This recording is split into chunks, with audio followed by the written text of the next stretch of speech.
It-tnejn tal-ġimgħa d-dieħla nisbħu niffirmaw il-ftehim mal-MUT li bis-saħħa tiegħu se nkunu qed nagħtu l-aqwa ftehim kollettiv li qatt nataw l-għalliema ġewwa pajjiżna. Ħabbar dan il-Prim Ministru mexxej Laburista Roberta Bela waqt intervista qalb in-nies fit-Teatru l-Grieg fil-Bajja Sabiħa f'Birzebbuġa mill-eks ġurnalista Reno Buġejja. Fil-fatt il-Prim Ministru ddikjara dan kif b'kuntrast innota l-ipokrezija tal-politika tal-Partit Nazzjonalista dwar il-ħaddiema taċ-ċivil li permezz ta' kawża li fetaħ ukoll fittixhom personalment. B'differenza l-Prim Ministru rrimarka l-ħidma tal-Gvern rigward il-ħaddiema taċ-ċivil. Aħna kif aġixxejna mal-ħaddiema taċ-ċivil? Ħanati numru ta' istanzi ta' dak li għamilna. Nhar it-tnejn tal-ġimgħa d-dieħla nisbħu u niffirmaw il-ftehim mal-MUT li bis-saħħa tiegħu se nkunu qed nagħtu l-aqwa ftehim kollettiv li qatt tingħataw l-għalliema ġewwa pajjiżna.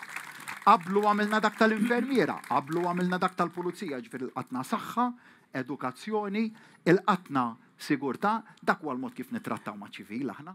Il-Prim Ministru kien mistoqsi wkoll dwar is-sentenza mill-imħallef Tony Abela tal-ħamis brabta mal-kawża li fetaħ il-Partit Nazzjonalista biex ifittex personalment il-Prim Ministru Chris Fern personalment fost oħrajn.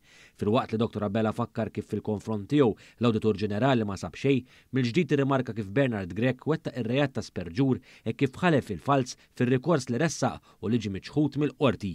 Il-Prim Ministru ġie mistoqsi wkoll dwar il-ħidma tiegħu ftit aktar minn xahar wara l-elezzjonijiet ta' Ġunju. Huwa spjega kif l-aħħar ġimgħat involvew taħdidiet intensivi fejn sema mingħand kulħadd fosthom id-delegati u l-attivisti tal-partit ukoll permezz ta' numru ta' assembleji differenti.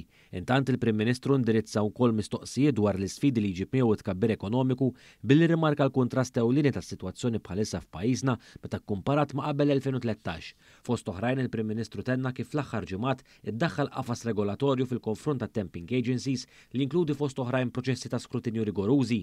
Jobs Plus l-eżerċizzju li qed tagħmel huwa li qed tagħmel dik ir-reviżjoni tal-labor market u f'dak is-setturi illi qed jikkontribwixxu biex tiżdied il-pis fuq l-infrastruttura mingħajr ebda valur korrispettiv b'saħħtu għall-ekonomija tagħna. Jiġifieri dak il-ħaddiema li ma jagħtux valur miżjud lill-ekonomija tagħna u lis-suq tax-xogħol. Allura d-deċiżjoni llum hija li ma jistgħux jidħlu iżjed. U llum il-pajjiż jaffordja 10 snin ilu ma kienx jaffordja dik. Apparti minn hekk il-Prim Ministru sostna kif fix-xhur li ġejjin fost oħrajn mill-ġdid se terġa' tiftaħ l-iskola ta' Snajja filwaqt li se jiġi introdott il-kors tal-veterinarji dan biex bekk pajjiżna jibqa' jinvesti fit-taħriġ tal-ħaddiema Maltin.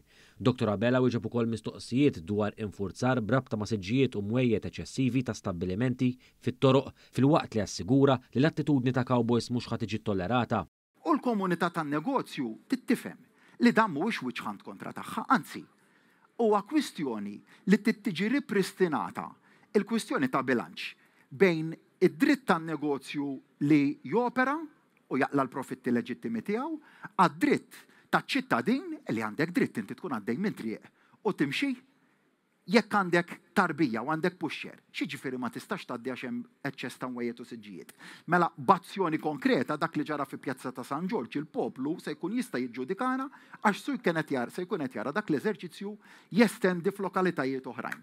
Dwar is-settur tal-kostruzzjoni il-Prim Ministru fakkar fil-bilanċ li qed isib il-Gvern billi artijiet li huma miftuħa għall-iżvilupp minflok qed jirriġenerhom fi spazji miftuħa u ħodor għan-nies. Mistoqsi jekk il-Gvern jikkunsidra jintervjenix fis-suq tal-proprjetà, Dr. Abela irrimarka ħidma bħal dik tar-riforma fis-suq tal-kirjiet ta' qabel 1995 u l-inċentivi biex aktar nies isiru sidin ta' djarhom fosthom dik tal-housing affordabbli u tal-first time buyers fost oħrajn. Dr. Abela temm billi rimarka l-importanza ta' aktar tiġdid fih dan il-Gvern u anke l-Partit Laburista fi żmien li ġej dan hekk kif il-mira hija li sa nofs Settembru jkunu saru l-elezzjonijiet kollha meħtieġa għal karigi fl-amministrazzjoni tal-Partit Laburista. Hemm ħafna xogħol xi jsir, jiġifieri tgħid li l-messaġġ ewlieni illi joħroġ mit-8 ta' Ġunju huwa illi l-poplu jemmen illi dan il-partit politiku huwa l-aqwa forza politika biex tkompli ġġib il-bidla pożittiva f'dan il-pajjiż, iżda jippretendu aħjar minna wkoll. U dak li jippretendu aħjar minna se nkunu qed nittrasformaw f'ħafna ħidma, f'ħafna inizjattivi ġodda, f'ħafna riformi wkoll biex dak il-messaġġ nuru illi fimnieh sew ħalli fl-2027 nerġgħu nuru illi dan huwa partit rebbieħ u dan huwa l-partit li fl-2027 jerġa' jirbaħ bis-saħħa l-elezzjoni ġenerali ta' dakinhar.